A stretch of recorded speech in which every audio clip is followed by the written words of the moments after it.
I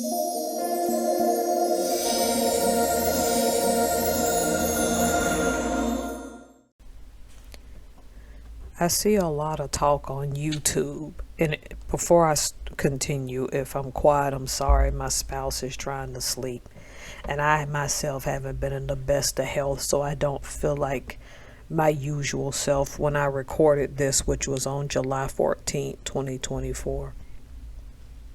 Again, I got way ahead in my content.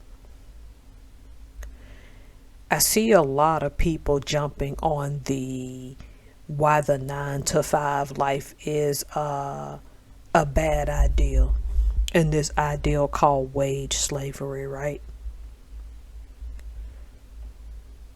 If you look at the person on the screen, this person was one of the proponents that wage slavery is a bad thing.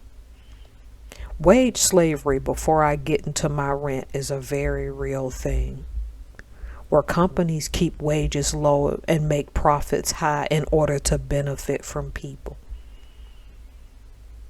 And as far back as the late 19th, early 20th century, people were continuously speaking out on this phenomenon.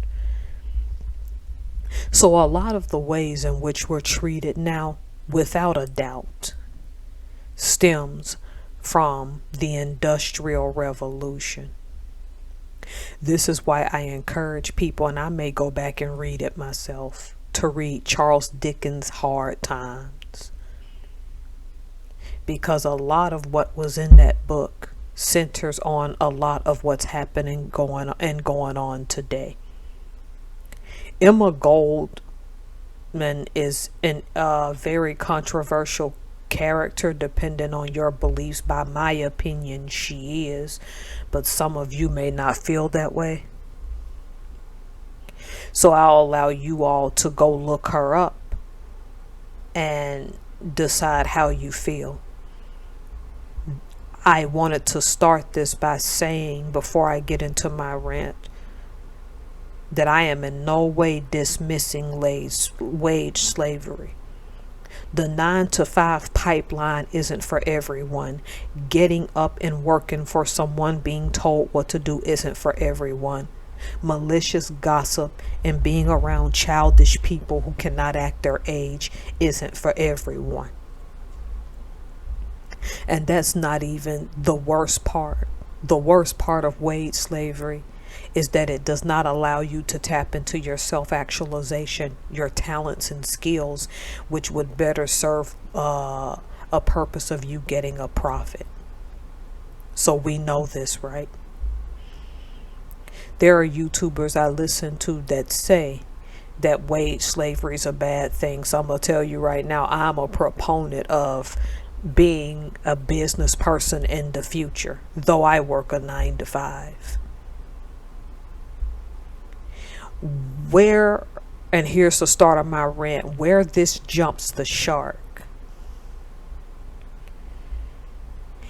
is when you start implying, and there have been YouTubers that do this, and they'll make constant videos because it's the bandwagon to jump on, that the complete 9 to 5 is going to go away or should go away, or the implication that people are useless or are not of value because they choose a 9 to 5.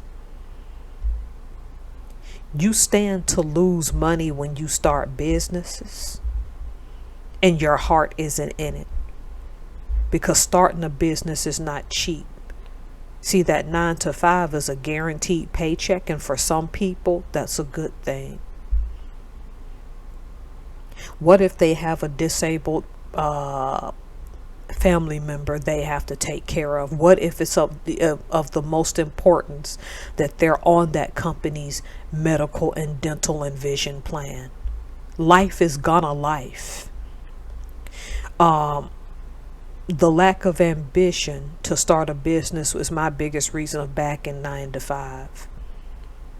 And as the images play, how can you rationalize that those people can't wake up and go to a job? that we need. We're going to need doctors. We're going to need lawyers. We're going to need welders. We're going to need people to collect the garbage. Society collectively still need public faces to do certain jobs, which are on an hourly rate and on hourly fees that benefits us all as a society. So it particularly saddens me when certain YouTubers feel the need to get on this whole platform and be hate-filled in their speech. Oh, if you're smart, you'll leave the 9 to 5. I don't say, and I'm not saying again that companies aren't greedy and don't use people, but I am saying there are some traditional jobs that are never going to go away because the necessity of them is so great.